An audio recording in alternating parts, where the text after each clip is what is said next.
Usa ka pagtuo, usa ka tingog, usa ka katawhan.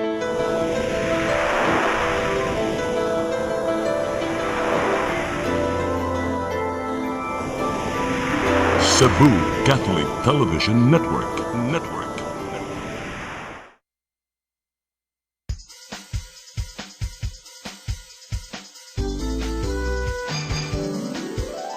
Hello Cebu, mayong buntag. Naksunta ang kahayan nga nagsugid sa matuod, kadagan sa panghitabo. Hello Cebu, mayong buntag Pinoy.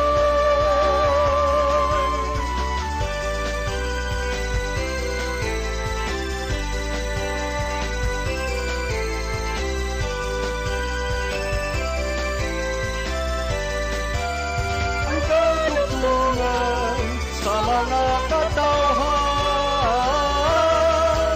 Hello Cebu, hello Cebu, maayong buntag Pinoy, maayong buntag Pinoy, maayong buntag Pinoy. Hello Cebu, maing buntag Pinoy. Adlaw karon nga Miyerkules, petsa 24 sa buwan sa September 2025. Sangan sa kong partner Malu Inocando Tabar, ako inyong higala sa kanginan, Attorney John Destacamento. Ubanin na sabi ninyo og usa ka oras hangtod alas 9 karong buntaga diri sa atong programang Hello Cebu, maing buntag Pinoy. Apan sa dili pa ato sang ipadangat kining latest weather update kay murag duna ra bay low pressure atong tan-awon kung nahimo na bagyo kuning formally nga bagyo. Gikan sa Pag-asa Visayas, ania si Ma'am Janina Marte. Good morning, Ma'am Janina. Good morning, sir. O sa itong mga sukinti paminaw, matong latest weather update. Si Super Typhoon Ragasa or katong niaging Nando kay nakagawas na sa atong Philippine Area of Responsibility o padayon ni gibaybay palayo dinha sa atong landmass. O karong adlaw wala na ni direktang epekto sa bisag asang bahin sa atong nasod. Sa laing bahin kining atong ginamonitor na si Bagyong Opong sulod sa atong Philippine Area of Responsibility kay mas ni-intensify pa o mas ni kusog pa into a tropical storm category. And as of 4 a.m. today, ang sentro ni ini kay nana nahimutang dinha sa kalayong 855 kilometers east of northeastern Mindanao ug nanigikosgon sa hangin duol sa sentro nga moabot og 65 kilometers per hour ug gustiness na moabot og 80 kilometers per hour. Kini gapaerog karon pakasadpan habal katang kasadpan sa gikusgon na 20 kilometers per hour. Og base sa atong latest na tropical cyclone bulletin ganinang alas 5 sa buntag, wala pa kitay ginapasaka na tropical cyclone wind signal sa bisag asang bahin sa atong nasod. Og for the next 12 to 24 hours ato gini gina-forecast na magapairog pakasadpan amihan ang kasadpan habang kini gibaybay paduol dinha sa may Eastern Visayas ug Southern Luzon area. Og ato pod kini ginabana-bana o posibleng makahimong landfall dinha sa may Bicol region karong Friday sa afternoon o Friday dinha sa hapon og ato pod gini gina-forecast na makagawas na sa atong Philippine Area of Responsibility karong Sabado sa gabii o dinha sa may Domingo sa buntag. Og para sa mga latest na updates bahin ani ni Bagyong Opo maging updated ra ta mag-monitor ta sa mga latest na ipagawas ni Pag-asa. Unya alas 11 sa buntag natay ipagawas na latest nato na tropical cyclone bulletin bahin ani ni Bagyong Opo. Og bara naman sa atong weather condition dinhi sa Kabisayaan, padayon gyapon kitang makasinati karong adlaw o generally fair weather nga naalay chances sa mga patak-patak nga pagulan pagpanugdog kilat dalaan ni southwest monsoon. Wa pud kitay active na gale warning karong adlaw, maong tibok Visayas kay padayon gyapon makasinati sa hinay ngadto na sa kasarangan na paghuros sa hangin na magumikan sa habagatang kasadpan ngadto na sa kasadpan di ito kadagatan magpabiling malinawon ngadto na sa kasarangan ang mga pagbalod. Dinhi sa Subo ang kadagatan kay nay pagtaob unyang alas 12:24 sa hapon ug mohunas kini unya sa alas 6:12 sa gabi.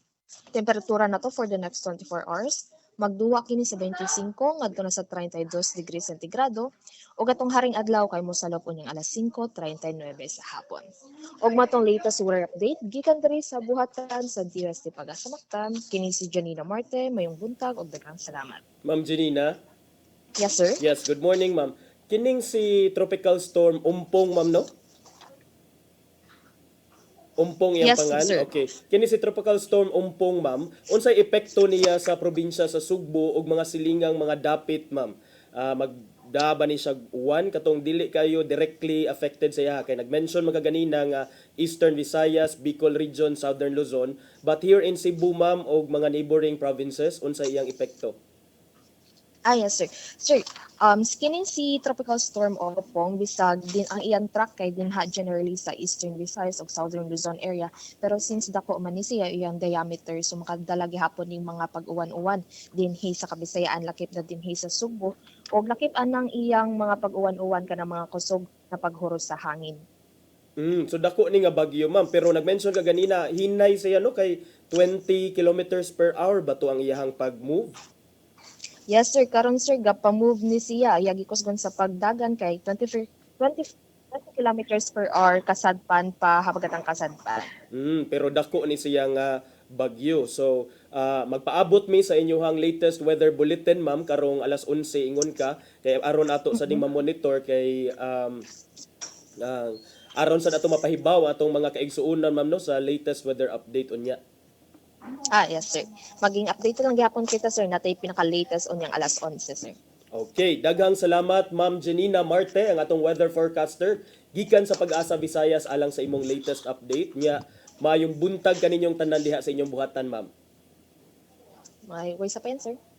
Okay, mao kadto si Ma'am Janina Marte sa Pag-asa Visayas. Nya karon atong tan-awon ang mga dagko nga balita nga migawas sa mga lokal ug national nga pamantalaan ug atong sugdan sa Sunstar Cebu.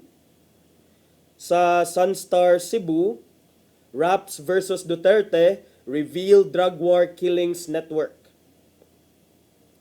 Sa Super Balita, nangilkil ni Daday nadakpan.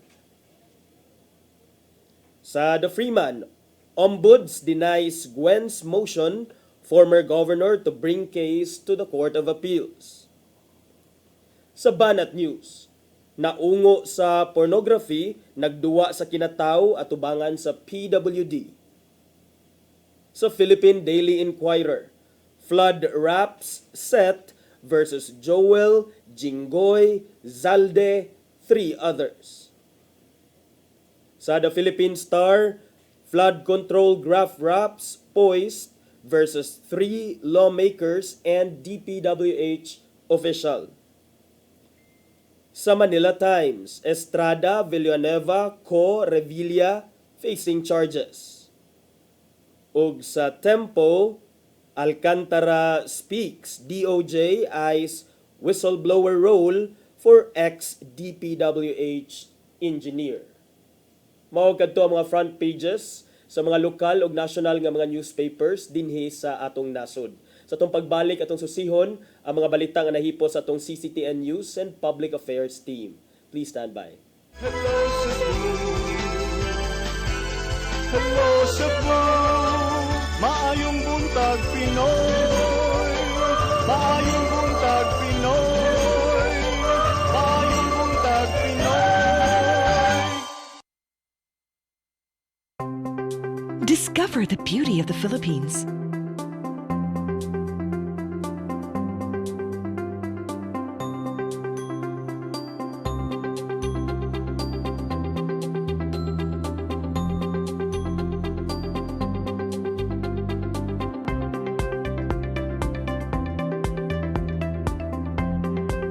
With Philippine Airlines, the country's flag carrier.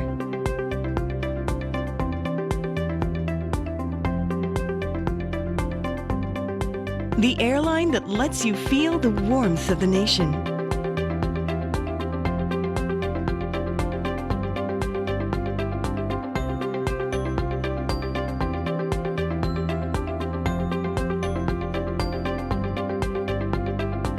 Mabuhay!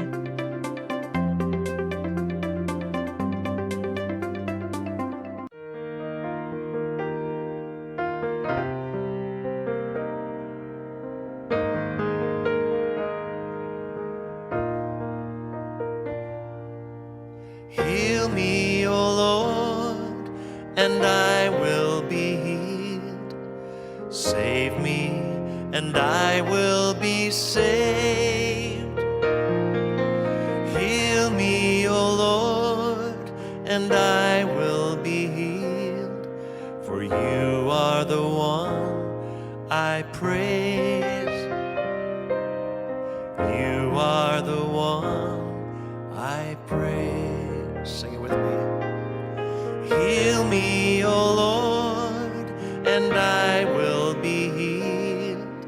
Save me, and I will be saved. Congratulations! Nunito Tatay Dodong A. Limchua, awarded as Cable TV Maverick, Father of Cable TV in the Philippines, given by Philippine Cable and Telecommunications Association Incorporated, PCTA, from Phil Products Group of Companies.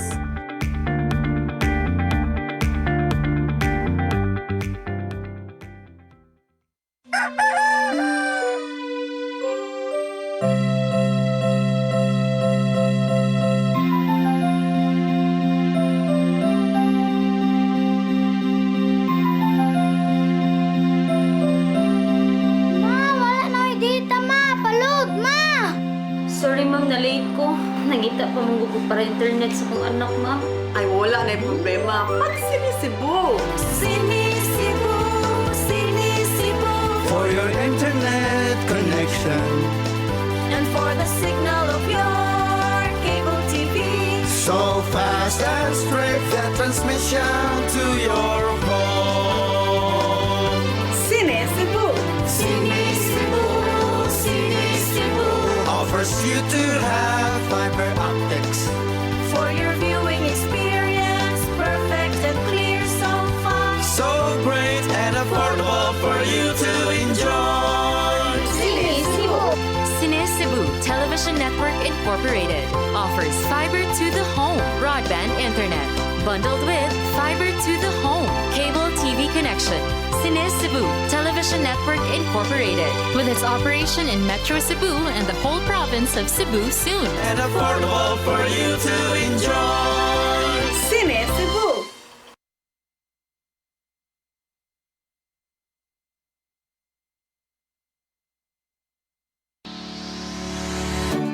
Looking for the best internet deals in Negros Oriental? Phil Products Negros is here to bring you fast, reliable, and affordable internet with plans made just for you. For as low as 899 pesos per month, enjoy speeds of 50 Mbps, perfect for streaming, working, or studying from home. Need more speed? No problem. Get 100 Mbps for just 1,199 pesos. 150 Mbps for only 1,499 pesos, or our fastest plan, 400 Mbps for just 2,399 pesos per month. Plus, you can add over 100 cable TV channels to your internet plan for just an additional 100 pesos per month. That's entertainment and lightning fast internet all in one. Enjoy no installation fees and start today with a 1,000 peso customer deposit. Call us now or visit our website to sign up with the Phil Products Negros. You get internet that's affordable, reliable, and local. Phil Products Negros, bringing you closer, faster. Call us at 0917-631-5240 or visit our website www.philproductsnegros.net or our Facebook page, Phil Products Dumaguete. Subscribe now. Hello, Cebu. Hello, Cebu. Maayong buntag, Pinoy. Maayong buntag, Pinoy. Maayong buntag, Pinoy. Balik sa Hello Cebu, maing buntag Pinoy ug karon sa tong mga balita. Naguna sa itong mga balita karong buntaga, National Bureau of Investigation 7 nangunay pagsusi sa mga flood control project sa Central Visayas, isip kabahin sa ilang parallel investigation. Itunol nila mga nakuhang impormasyon sa Department of Justice ingon man sa Independent Commission on Infrastructure. Ang kasayuran hiatud ni Gian Navarro. Personal nga gisusi sa National Bureau of Investigation 7 ang mga flood control project sa Sugbo ug mga kasikbit niyang probinsya sa rehiyon. Karong adlaw, gisubay nila ang gihimong flood mitigation structure nga nimutang sa Barangay Bonbon, Bukidambahin sa syudad sa Sugbo. Ang maong istruktura gituyo aron di mulabaw pa ngadto sa kabalayan ang pagbaha gumikan sa kusog nga bulog sa tubig gikan sa Mananga River. Naabtan sa mga agents sa NBI 7 nga duha ang gitrabaho sa maong sapa diin managlahi ang contractor. Gihimo sa Kirante Construction ang maong flood mitigation structure samtang gitrabaho sa joint venture tali sa Kyle Construction ug BNR Construction and Development ang slope protection. May kantidad kini tanan-tanan og 130 million pesos. Matud ni Konsehal Aida Alit nga nasugdan ang maong proyekto niadtong first quarter ning tuiga ug laumang mahuman karong Disyembre. Naagi ko mismo gapuyo dinhi sa Sitio Biasong. Ang akong na obserbahan diri kanang nagi landslide nya mahurog-murag mo kan ang yuta ba kanang maabot na dito sa among doon sa among gibalayan. Maabot na mis tubig big panahon sa ating baha. Hinon ang mga contractors nga pulido ang pagkatrabaho sa maong mga proyekto. Gipasabot ni NBA 7 Director Attorney Renan Augustus Oliva nga igo lang silang nag-identify sa mga flood control projects sa Sugbo ug rehiyon subay sa task force gikan sa Department of Justice. Dinhi sa Sugbo, gibahin nila sa tulo ka teams ang inspection sa mga proyekto. Base sa gihatag nga mga dokumento gikan sa Department of Public Works and Highways, ang tanang mga makuhang impormasyon ihatag ngadto sa DOJ ingon man sa Independent Commission for Infrastructure. Identify which projects are ghost and which are substandard. Muna among i-case build up kung ano mo ebidensya. Then recommend it sa task force sa DOJ. Ang task force sa DOJ mo imuhatag sa ICI. Tuman sa inspeksyon, sunod nilang buhaton mao ang technical audit sa mga proyekto aron masuta kung questionable ba ang maong infrastructure project. Hinoon ang DOJ mo imuhatag og rekomendasyon kung aduna bay mga personalidad ang pasakaan og kaso kung nalambigit man sa korupsyon. Gian Navarro, CCTN News. Samtang pipila ka mga opisyal sa Sugbo mitahod sa kalagot sa katawhan sa grabing korupsyon tungod sa ghost projects. Bisan og wala ni tambong sa dakong rally ni adtong miaging Domingo, nakighiusag gyapon sila alang sa transparency sa gobyerno. Ubalik si Gian Navarro. Walay problema alang ni Mayor Nestor Archival ang nimong pagpadayag sa kalagot sa katawhan. Ilabi na sa syudad sa Sugbo batok sa nagbaha karon nga korupsyon sa gobyerno. Subay kini sa nahitabong trillion peso march niadtong Domingo diin. Klaro ang panawagan sa managlaing grupo nga pangsilutan ang mga korap nga opisyal tungod sa gihimo nga questionable flood control projects. Bisan pa man og suportado ni Archival among protesta, ni patigbabaw hinuon ang iyang kabalaka ngadto sa mga nisalmot. Danang giulagway sa PNP nga nagbalinawon ra among kalihukan kay nisunod man sa mga lagda ang tanang relihista. Okay, wala problema na. Just go ahead. I'm supporting your kanang kausa tungod sa korupsyon, pero akong natanaw gahapon ilang ipambukbuk ang mga pulis. Maluoy ta. Dili man kontra nato ang pulis. Ang mga tao man nga korap. Gawas ni Gobernador Pamela Baricuatro na sigpatan usab ang pag-umangkon niyang si Konsehal Niza Archival sa rally natong Domingo kuyog ang mga alumni sa University of San Carlos. Adunay pagpasabot si Archival nga nung wala man siya nakakuyog niya ng panahona.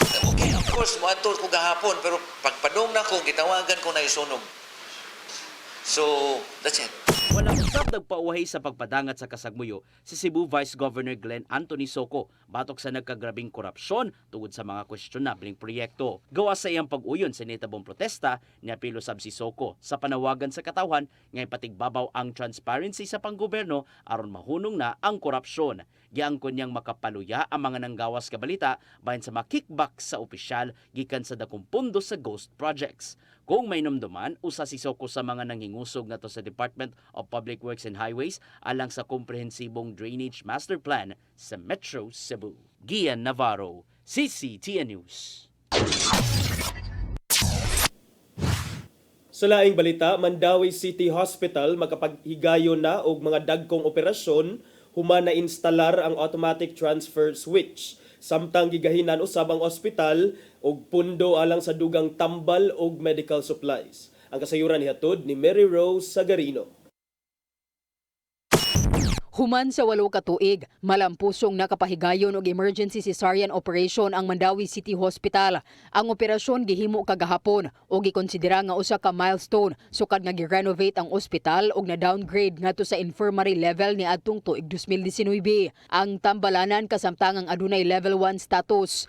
Ang procedure na himong posible tungod sa bagong giinstolar nga 1.4 million nga automatic transfer switch nga automatic nga mosupply og kuryente bisan pa sa panahon sa brownout. Ang automatic transfer switch napalit human sa pagbisita ni Mayor Tadeo Junque Uwano sa mga buhatan sa City Hall ni adtong Hulyo. Kaniadto manual generator lang ang gamit sa ospital. Ito na lang gi-expedite na nalipay sa ta na makabuhat na ang atong Mandawi City Hospital despite na kanang limited lang taon no ang kita manggid mo dito atong facility pero makabuhat na ta na karon which is good for the city of Mandawi kay di na kay sila kinahanglan mo agtugid sa kaning mga tertiary hospital. Mato ni Doktora Ligaya Lacambini Dargantes ang pangu sa tambalanan nga sa pag-instalar sa automatic transfer switch makapahigayon na sila og dagkong operasyon sama sa cesarean section ug appendectomy. Hinuon gipasabot ni Dargantes nga limitado pa ang kapasidad sa hospital nga adunay 25 ngadto sa 30 ka bed capacity.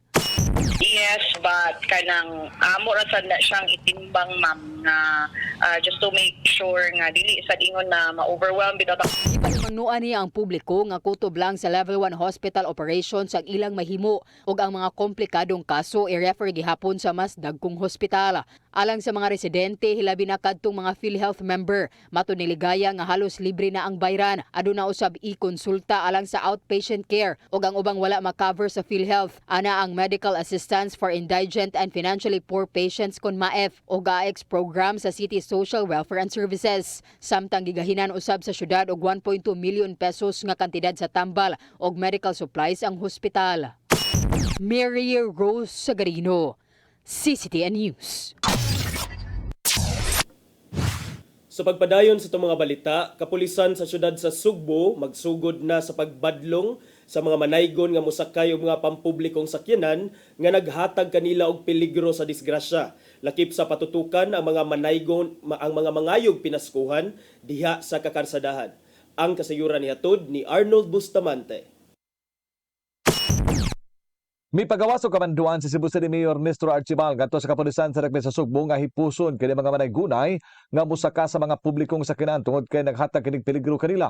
Matod sa mayor usa ka illegal ang gihimo sa mga manaygunay nga tungod ani iyang suwatan ang hepe sa Cebu City Police Office nga si Police Colonel Indrico Figueroa nga aksyonan dayon kini samtang nga wala pay na disgrasya. Si Police Lieutenant Colonel Miguel Andesa, Deputy City Director for Operations sa CCPO, mibutyag nga nalakip na sa kamanduan sa tanang hepe sa 13 ka mga police station ang Public Safety Security Plan sa Bermans ang pagbadlong o paghipo sa mga manaygunay nga manakag sakinan. Mato ni Andesa kay dili man sa tanang panahon nga naay pulis nga makabantay diha sa kadalanan, gitahasan nila ang Traffic Enforcement Unit nga modakop sa mga driver sa PUJ nga mutugot nga mopasakay sa mga manaygunay ilabi na kung nagkapyut na kini sa ihang sakinan. Kinahanglan nga ang PUJ driver na ang mobadlong nga panaugon ang manaygunay kay basin madisgrasya pa hinuon kini sa ihang sakinan ug siya pa hinuon na manubag niini. Kung pasagsaan naman gud sa atong mga driver, mugara man na sila. Nakay man na sila, gitolerate man ni sa driver. So, ikaw man gud na driver, you're responsible for your passenger. Kay in case na ano insidente may tabo, ikaw may manubag, Paul, kana nagkaroling. Natagak niya na dito sa imong sakyanan. Ikaw may manubag ana, makuan man kana, maapektado man kana kay so wa ka mag-care sa imong passenger. Mo-consider man imong passenger na. Nya another kung nag-compute na diha ang nanaygon, tapos nakitaan sa atong enforcer, na ipasibilidad matikitan siya. Lakip sa nakatangan og pagtagaan si Guni Andesa kini mga bata nga mokalit lang og patunga sa karsada aron mangayog pinaskuhan sa mga motorista pinagi sa pakikalayon sa Department of Social Welfare and Services kun DSWS. Naghatag kini og dakong risgo sa maong mga bata. Ang ilang gihimo ilabi na sa mga highway nga kusog managan ang mga sakinan. So sa part sa atong sa police, kung maaktuhan nato labi na may mga minors with the support po sa atong DSWD kay kanang magkuhan sa kalsada, di ba, mga atang na sa kalsada niya, maligisan niya na siya. So we are kuhan po sa ilang safety. We are under safety na dapat ipalayo gid sila sa kalsada. Giyawhang ni Andesa katong mga nagplano nga magsugod na sa pagkapanaygon diha sa karsada nga labing maayo nga sa balay-balay na lang nila kini himuon aron malikay sila sa disgrasya. Arnold Bustamante, CCTN News. Sa atong katapusang balita, libuan ka mga tricycle driver sa dakbayan sa Lapu-Lapu nakadawat og tag-usa ka libo ka pesos gikan sa IX program sa DSWD 7. Apan pipila ka mga benepisyaryo nagbagutbot. Kung ano atong sayran sa report ni Crystal Joy Felerca. Nagpahigayon og payout ang Department of Social Welfare and Development kun DSWD-7 ngadto sa mga tricycle driver sa dakbayan sa Lapu-Lapu ni adtong Setyembre 18. Kung diin nakadawat og tag-usa ka libo ka pesos ang 1,720 ka mga benepisyaryo ug nagikan ang pondo niini sa Assistance to Individuals in Crisis Situation kun AX program. Matod ni Regional Director Shalene Marie Lucero nga sa mong payout, aduna untay 2,640 ka mga tricycle drivers ang makadawat sa mong kantidad, apan adunay mga benepisyaryo nga nagkuwang sa ilang mga requirements. Sigun pa sa presidente sa Federation of Lapu-Lapu City Tricycle Operators and Drivers Association kun Filtoda nga si Sixto Tumulak Jr., nga ang mga tricycle drivers nga nalakip sa mga benepisyaryo mao kadtong mga ana silang lista nga mangayo unta og fuel subsidy ni adtong tuig 2024. Gikalipay sa mga drivers ang nadawat nga tag-usa ka libo ka pesos tungod kay aduna na sila'y pangpalit og pang-adlaw-adlaw nga panginahanglanon sama sa bugas. Apan adunay pipila nga wa kaayo malipay sa kantidad nga ilang nadawat tungod kay suma pa nila. Posibleng mas dako pa sa ilang nadawat ang ilang nakita kung gibiyahe nila ang pila ka oras nga paghuwat sa Hoops Dome. Samtang usa-usab sa ilang gireklamo nga adunay nasagol nga e-bike drivers ug adunay uban nga way mga lisensya. Profiling nga na tricycle driver nya ngano sa karon pag verification na ay mga e-bike ug naay katon dili driver. Kay dire gani may complain niya. Wala siya national ID. Ang iya barangay residency ra. Ay ko ina driver ka wa lisensya. Nganong appeal man. Nganong appeal man. Giangkon hinuon ni Tumulak nga aduna gyud nasagol nga mga e-bike driver sa mga benepisyaryo tungod kay nakita nga sila usab nanginahanglan. Kay ginatan-aw pud ang sa ubang nga sektor, uban nga nagkinahanglan pud tabangan. So ang iyang gibutang dito is tricycle and e-bike. Mihatag hinuon og pagpasabot si RD Lucero nga kung adunay nalakip nga mga e-bike driver sa mga nakadawat, nagpasabot kini nga ang mong individual nga ginahanglan tungod kay usa sa ilang tan-awon mao ang kalisod sa mong individual sa pagpalit sa iyang adlaw-adlaw nga mga panginahanglanon. So bisan og e-bike driver siya or tricycle driver siya, dili na mo pa-disqualify sa DSWD kaya wala kay license because that is the work of the LTO. Pero ang amo, ang krisis nga giatubang sa tawo nga nanginahanglan sa tabang. Samtang sa kantidad usab nga ilang nadawat, base sa guidelines sa AX program, pinakaubos nga pwedeng mahatag mao ang 1,000 ka pesos. Ug ang maong kantidad mao ay nadesisyonan base sa ilang assessment tungod kay sa ilang nadawat nga referral, pangdugang raman sa ilang panginahanglanon tungod kay gamay ra ang ilang kita. Hinuon gibutyag ni RD Lucero nga alang sa kadtong wa naka-claim nga mga benepisyaryo mamahimo gihapon nilang makuha ang tag-1,000 ka pesos sa sunod nga schedule sa payout kung makompleto na nila ang ilang mga requisitos. Crystal Joy Felerca, CCTN News. Mao kadto mga balita nga nahipo sa atong CCTN News and Public Affairs Team. Ug kadto mga balita inyong nakita kagahapon sa atong programang Sayri 47. Sa atong pagbalik ato nang hisgutan ang mga dagko nga mga isyu nga giatubang sa atong nasod karon. Please stand by. Hello Cebu, hello Cebu, maayong buntag Pinoy, maayong buntag Pinoy, maayong buntag Pinoy. Discover the beauty of the Philippines.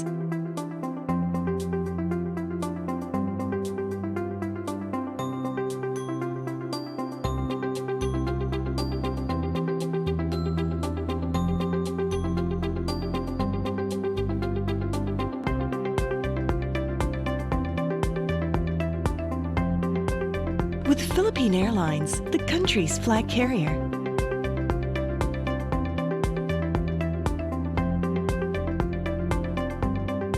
The airline that lets you feel the warmth of the nation.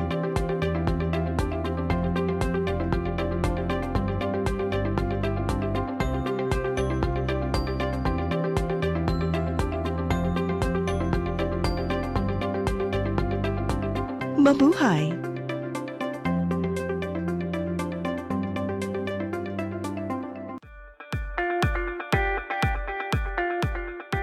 Congratulations! Nunito Tatay Dodong A. Lemchua, awarded as Cable TV Maverick, Father of Cable TV in the Philippines, given by Philippine Cable and Telecommunications Association Incorporated, PCTA, from Phil Products Group of Companies.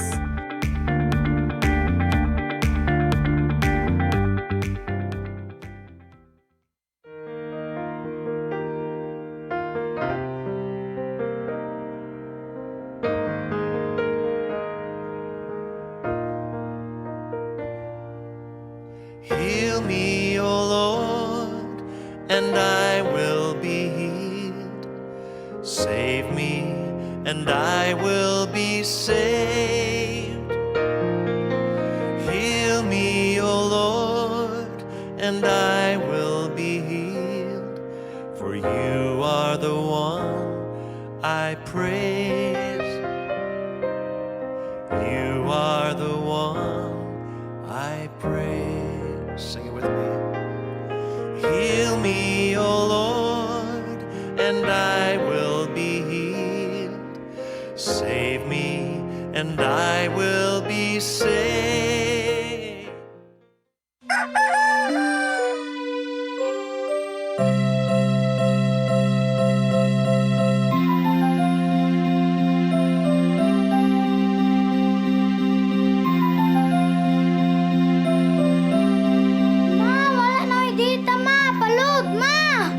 Sorry ma'am, na-late ko. Nangita pa mong ko para internet sa kong anak ma'am. Ay, wala na problema. Pag sinisibo. Sinisibo, sinisibo. For your internet connection, And for the signal of your cable TV. so fast and straight, the transmission to your home. Sinisibo. Sinisibo, sinisibo. Offers you to have fiber optics. For your viewing experience, perfect and clear so far. So great and affordable for you to enjoy. Sinisibo. Cine Cebu Television Network Incorporated offers fiber to the home broadband internet bundled with fiber to the home cable TV connection. Cine Cebu Television Network Incorporated with its operation in Metro Cebu and the whole province of Cebu soon. And affordable for you to enjoy. Sinisibo. Hello Cebu, hello Cebu, maayong buntag Pinoy, maayong buntag Pinoy, maayong buntag Pinoy. Balik ta sa Hello Cebu, maing buntag Pinoy. O karon sa itong mga paghisgot-hisgot, for the longest time, we have been kining telling our viewers diri no sa itong programa nga may unta nga dunay mapasakaan og kaso, may unta kaning tanang investigations nga gihimo karon sa nagkadaiyang ahensya, nagkadaiyang arm sa government, may unta nga mo lead ni into a conviction or into a prosecution. So karon dunay gitinguha nga file na gyud og graft.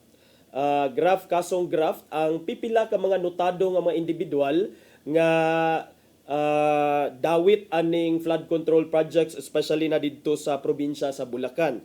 Kay kagahapon gibalita na nga gibalita ni National Bureau of Investigation nga sila mi-recommend na sa pag-file o graft and corruption charges nilang Senador Joel Villanueva o Senador Jinggoy Estrada o pipila pa ka mga lain nga dawit nining multi-billion peso nga flood control scam. Gitawag na nilang scam karon. Si Justice Secretary Jesus Crispin Remulla kagahapon maoy mi anunsyo ani during sa Senate Blue Ribbon Committee hearing kabahin sa mga anomalya sa pag-implementar aning mga flood control projects. Aside nila ni Villanueva, Senator Villanueva og ni Estrada, apil sab unya sa pasakaag kaso sila si Ako Bicol Party List Representative Zalde Co, si resigned Public Works Undersecretary nga si Roberto Bernardo og former Caloocan City Congresswoman Mitch Kahayon Uy. Si Remulla miingon nga ang Anti-Money Laundering Council matud pa order na pod ni sa pag-freeze sa mga bank accounts nilang Villanueva, Estrada ug Co. Unya sa recommendation sa NBI nganlan nga posible nga mag-atubang kini mga tawhana og kasong paglapas sa Section 3 of the Anti-Graft and Corrupt Practices Act, ingon man indirect bribery under the Article 211 sa atong revised penal code o malversation of public funds under Article 217.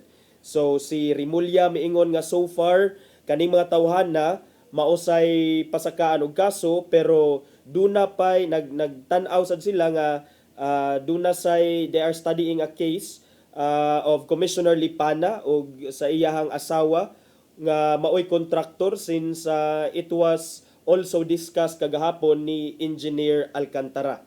So si Alcantara kagahapon atong makit-an during the hearing nga miingon nga si Lipana kuno mi-request kuno nig listahan sa tanang flood control projects ngadto sa Bulacan niadtong 2022 nya nakakuha kuno nig allocations nga 500 million in 2023, 400 million in 2024 and 500 million in 2025. So kagahapon grabe ambot na lang ninyo mga higala no kung kamo magtan-aw mo sa Senate Blue Ribbon Committee hearing kay sayo man gisugdan gahapon ambot lang kung sayo sad mo ni tan-aw ana ay mga nag-ingon nga na-trigger na lang hinuon, naguba na ilang adlaw kay tungod aning mga revelations tungod sa mga pasabog nga natribukar diha sa Senate Blue Ribbon Committee hearing kagahapon. So gahapon do nasay kining tension tali nila ni Senator Panfilo Lacson ang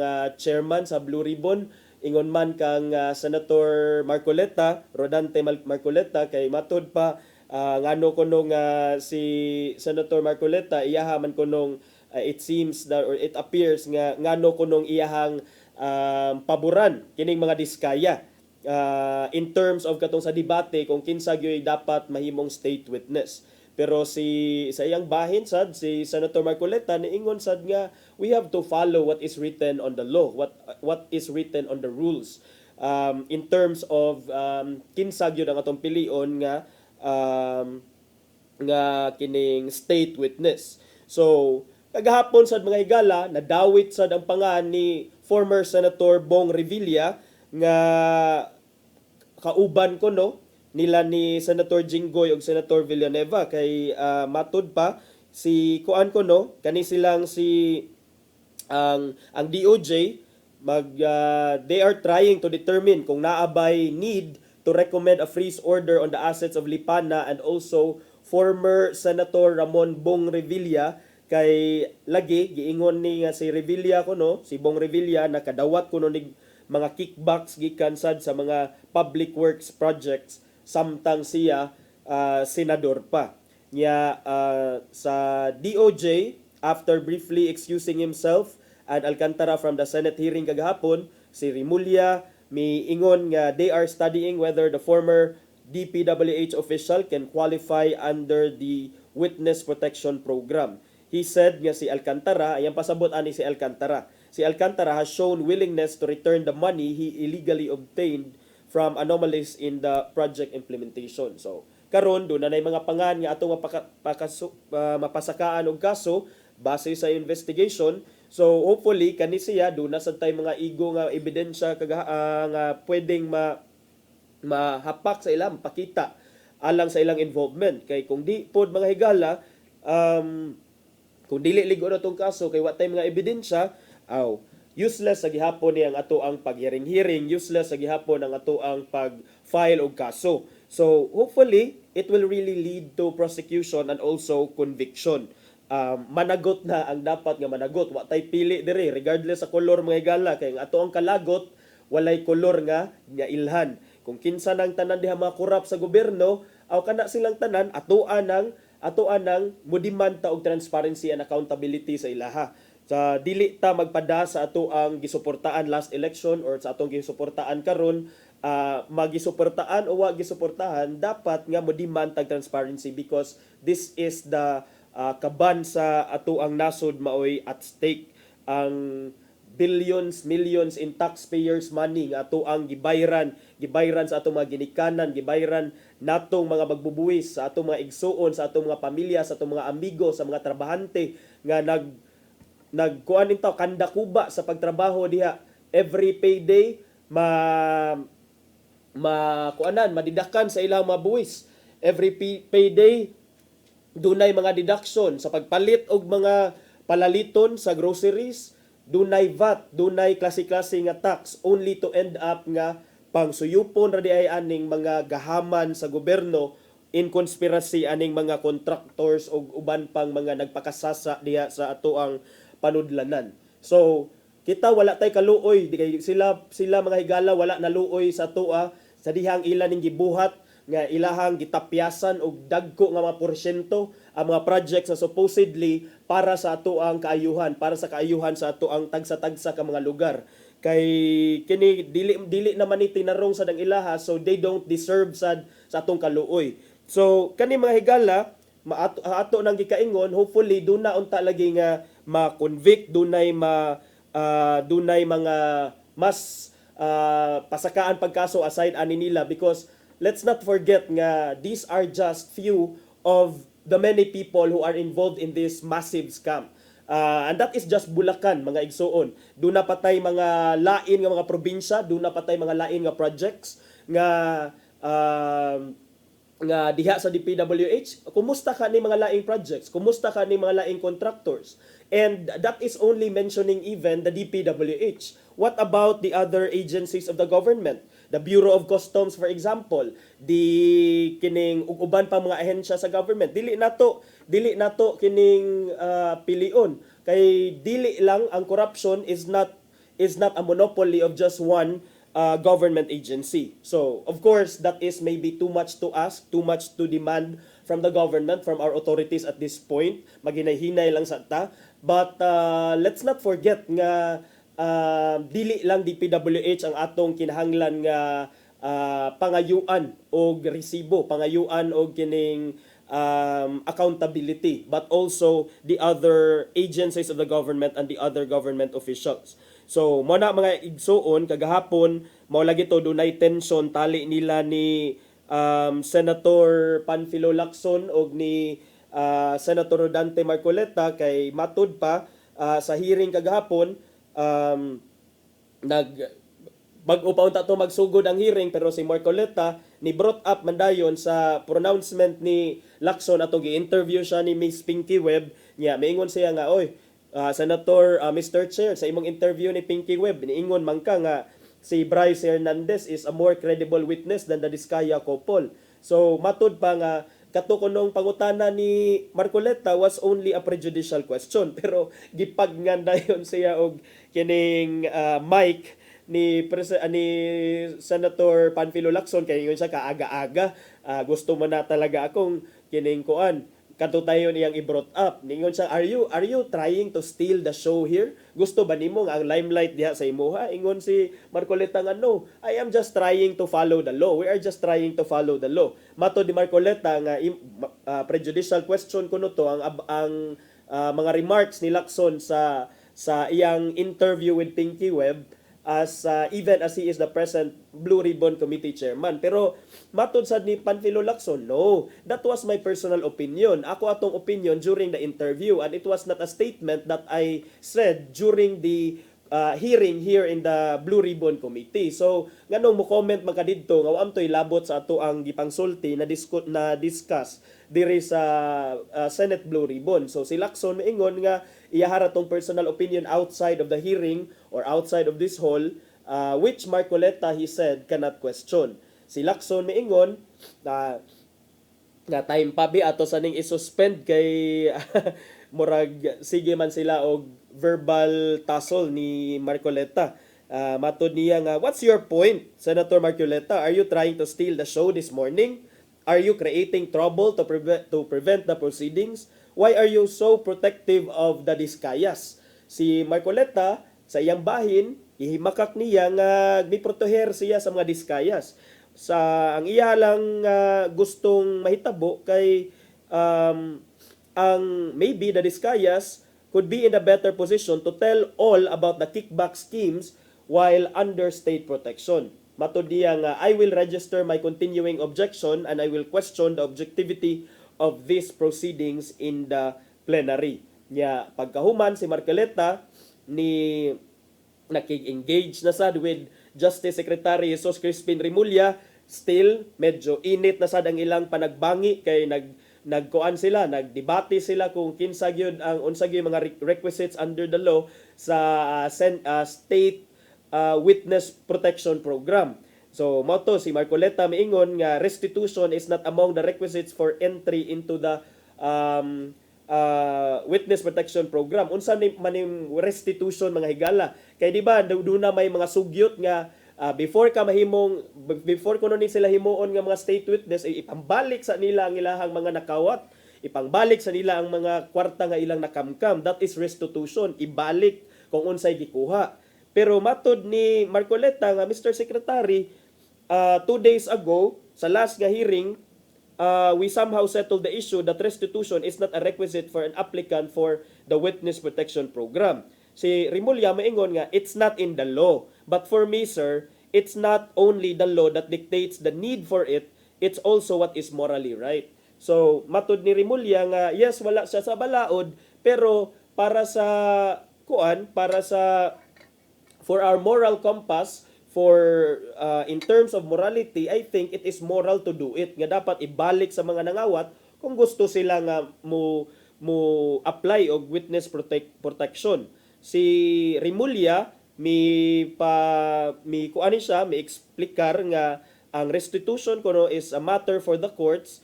It is used by the DOJ to gauge a witness good faith. Kay kinahanglan man sad nga ang witness dunay good faith.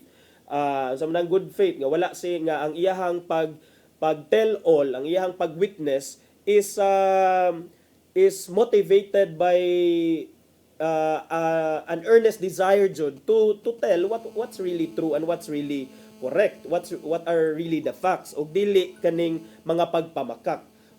So mao kana ang tension kagahapon mga higala didto sa Senado, diin medyo init yun. Kamo na lang yun mga higala kung gusto mo og matrigger mo diha. Naiuban matrigger, naiuban malingaw, naiuban sad maglagot, naiuban kining magkagot sa kalagot, naiuban nga kining grabe ang emotion kay kining the more ta nga mutan-aw sa ilahang adtong hearing og investigation, the more man ta maka-uncover og mga bag-o nga mga detalye sa ilahang pagpangurap, sa ilahang pagpangurakot.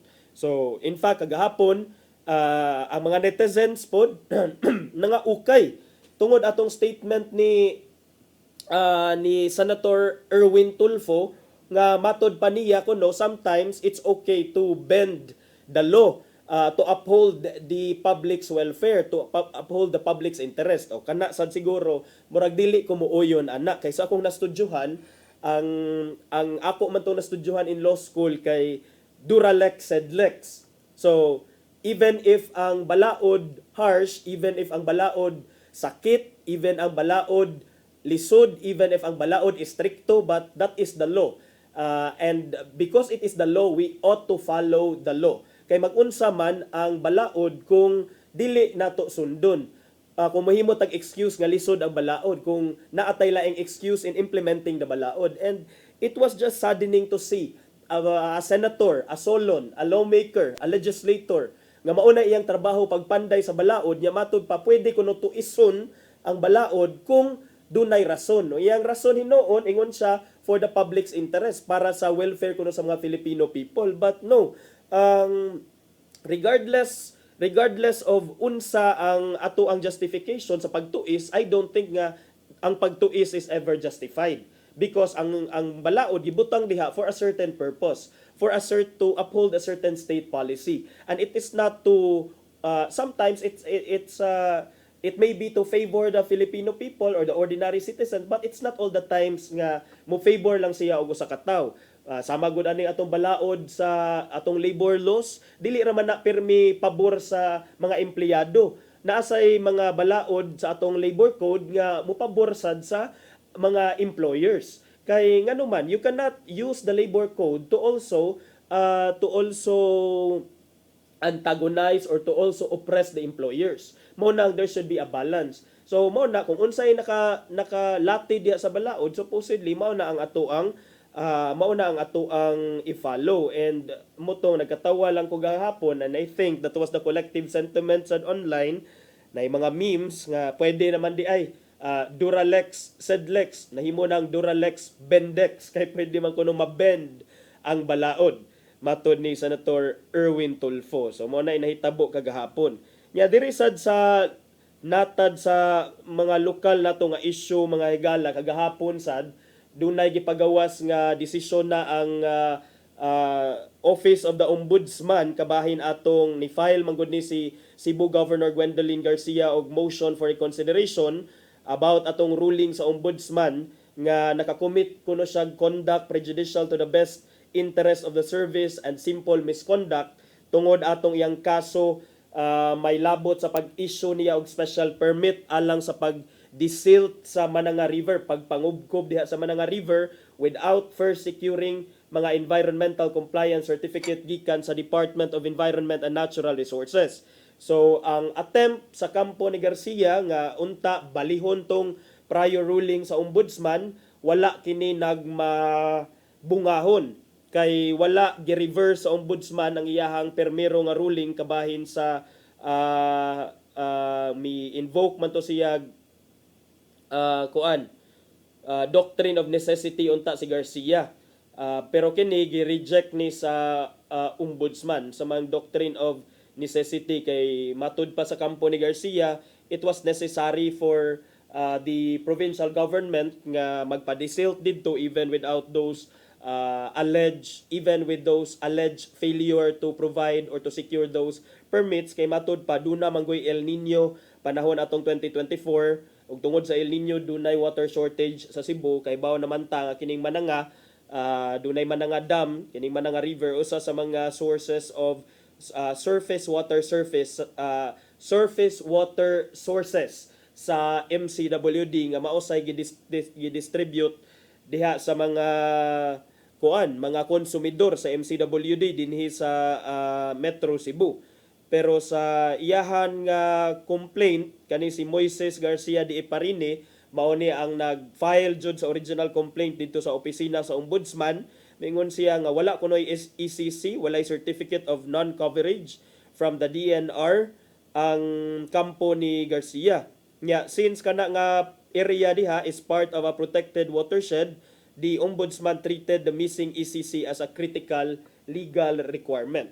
So kagahapon sab ang kampo ni Garcia pinaagi sa kang attorney Ben Cabrido Jr. no, kagahapon nagpost si attorney Ben nga on behalf sa iyahang kining sa ilang law firm nga Cabrido and Associates law firm, ang counsel alang kang former Governor Gwendolyn Garcia, may pasabot si ang iyahang mga abogado nga ila nang nadawat ang denial sa ilang MR nya gi-clarify lang sad ni attorney Ben or kining Cabrido and Associates law firm nga contrary kuno sa ruling sa Ombudsman, si Governor Gwendolyn Garcia dunay mga bag-o nga mga puntos, dunay mga bag-o nga mga argumento nga gi-raise ang kampo ni Governor Gwen dito sa ilang MR, including na atong invocation of the doctrine of necessity which were not originally part of the case. Nya gi-correct sad, buot sad nga korehiran sa maong mga abogado ang giingon nila nga misleading reports gikan sa mga certain news outlets kay kani kuno nga kaso did not stem from the quarry operations. Duna manggod kunoy mga report nga tungod ni sa quarry operation. Why quarry operations kuno sa Mananga? Pero ang naa didto kay desilting activity nga gipahigayon in order to address the severe water shortage nga gi-experience sa mga Cebuanos at that time tungod sa El Nino phenomenon sa later part of 2023 up to the middle part of 2024. Sa pagkakaron, matod sa kampo ni Garcia nga ilan ang giandam ang mga appropriate nga pleadings and petition alang sa ilang pagpasaka sa kaso ngadto na sa Court of Appeal. So mao kadto ang mga ato sang mahisgutan karong buntaga dinhi sa tong programa. So dagang salamat sa inyong sa inyong pag-join sa ato sa tong paghisgot-hisgot. So karon at this point atong tan-awon kung unsa ang giandam ni Tatay Dodong nga pulong og kinabuhi.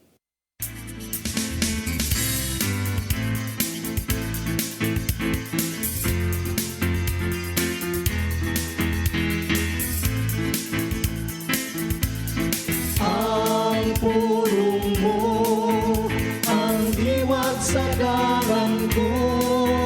Ang gitingmuha sa Ginoo gikan kanato mao ang atong pagtuo. Ang tao nga may pagtuo misalig kang Hesus. Sa Marcos 6:4-5 ato kining mabasa. O ningon si Hesus kanila, ang propeta gitawod sa tanang dapit gawas siyang kaugalingong lungsod. Sa iyang mga kadugo ug sa iyang banay. Wala sila makahimog milagro dito gawas sa pagtapion sa iyang mga kamot. Niyadtong pipila ka pasakiton. Ug layo sila. Natingala siya pag-ayo nga wa sila motuo. Dinhi ato masabtan nga ang pagkaway pagtuo sa katawan may makapugong kang Hesus sa paghimo og milagro. Ang tao nga may pagtuo dili na magkinahanglan og milagro kay siya misalig man sa gawom sa Ginoo sa pagtabang kaniya. Kay ang iyang pagtuo mo ang magkaghat sa iyang nakita sa mga talagsaong buhat sa Ginoo sa iyang kinabuhi. Sa 1:20-29 nag-ingon, unya, mingon si Jesus kaniya, mituo ka ba tungod kay nakakita ka kanako? Bulahan katong muto bisan wala ka kita kanako. Kung gusto kang makadawat og milagro sa imong kinabuhi, patubuha gayud ang imong pagtuo. May soul, mo kini ang pulong nga maghatag sa atong kinabuhi. Magampo kita. Langitong Amahan, ang among pagtuo mo iyawi aron maangkon namo ang milagro nga mong gikinahanglan. Hatagi kami sa grasya aron kanunay kami lig-on sa mong pagsalig kanimo. Ug diha kanimo lamang kami mututo. Amen. Ang samahan sa Anak sa Espiritu Santo.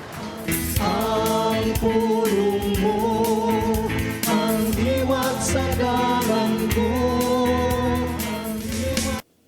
Pulong og kinabuhi ni Tatay Dodong Limchua maoy hingpit nga nagtapos sa tong tulumanon karong buntaga. Sa dili pa sad ta manamilit ato sang hatagan og pasalamat kining mosunod. Ang Philippine Airlines, silang Nanay Diana Limchua ug Tatay Dodong Limchua. Thank you sab sa ato ang news manager kang Cap Dennis Tabar. Ingon man sa atong mga kaubanan sa TOC silang Sir Robert, Miss Inday, Sir Matmat, Miss Mabel ug Miss Joanne. Atong mga video editor silang Sir Michael, Sir Rodel, Sir Raymond, dinhi sa studio Sir Ferdy, salamat. Manamilit na lang ta kay napupos sa datong oras dinhi sa tong tulumanon. Salamat sa pagpakig-uban. Sa nga na lang sa akong partner Malu Inocando Tabar, ako si Attorney John Destacamento. Ubanin na sabi ninyo ugma sa tong programang Hello Cebu, mayong buntag Pinoy.